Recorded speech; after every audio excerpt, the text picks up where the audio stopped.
Reka twongere tubahe ikaze bakunzi b'Ingenzi TV. Ingenzi TV n'ubuyobozi bwayo bifurije abakunzi b'Ingenzi n'Ingenzi TV umwaka mushya muhire wa 2025. Nk'uko bisanzwe, Ingenzi TV isanzwe ibagezaho amakuru atandukanye: ubutabera, ubuzima, imibereho myiza, siporo n'ibindi. Uyu munsi Ingenzi TV iri mu butabera. Uwitwa Kibyeyi Valens aratabaza asaba kurenganurwa kubera akarengane yakorewe ku mitungo ye. Ihurizo rikomeje kuba ryose kuri Kibyeyi Valens, umwe mu bashoramari wayishoye mu Rwanda.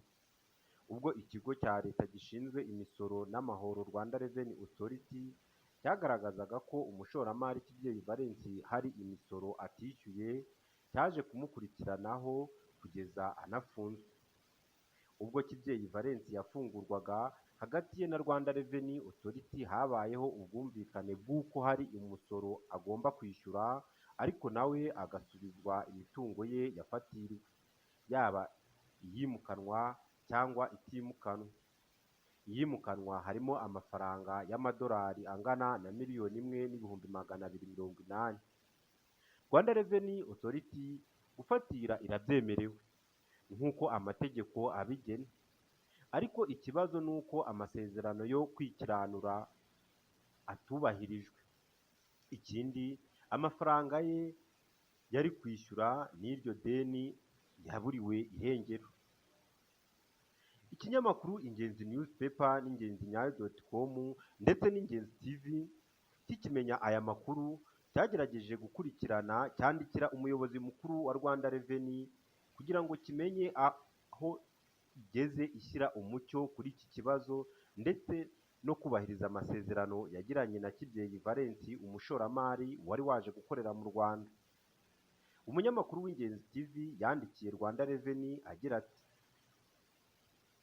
hari amakuru muraho neza muyobozi, hari amakuru twamenye agendanye n'ikigo muyobora cya Rwanda Revenue Authority ku mugabo w'umucuruzi witwa Kibyeyi Valens wafatiriwe imitungo ye, yaba iyimukanwa n'itimukanwa.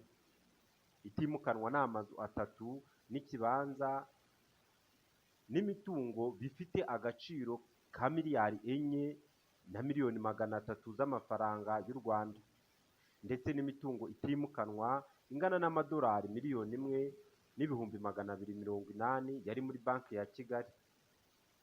Mu gihe hari habayeho ubwumvikane hagati y'ikigo muhagarariye y'uko afungurwa, nawe agasabwa kwishyura imisoro atari yishyuye. Kugeza na n'ubu ubwo twateguraga iyi nkuru, umuyobozi wa Rwanda Revenue ndetse n'abandi bashinzwe ibyo byose nta n'umwe wigeze agira icyo abivugaho, yaba ku ibaruwa twamwandikiye cyangwa se yaba no ku murongo wa telefoni. Kugeza ubu dutegereje ko twakumva icyo ubuyobozi bubivugaho. Ingenzi TV izakomeza kubakurikiranira amakuru. Gusa benshi bakomeje kwibaza ubukangurambaga leta ikomeza gushyira mu gushora imari mu Rwanda, bakibaza ibi niba bitatanga isura mbi ku banyamahanga batugana bashaka gushora imari zabo mu Rwanda.